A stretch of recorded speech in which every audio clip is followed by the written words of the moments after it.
இப்படியே போனால் ஒன்றும் வராது, தண்ணி தான் வரும். ஃபுல்லாக தண்ணி தான்.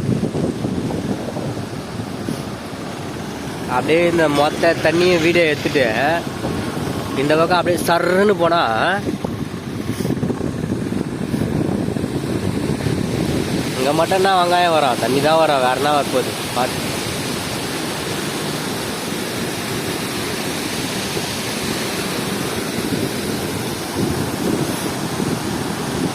ஃபுல்லாக அப்படியே அந்த பாதி ஆற்று வரைக்கும் தண்ணி தான்.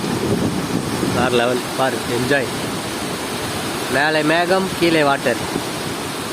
ஓ, கீழே தண்ணி. கட் பண்ணுறேன்டி பண்ணி.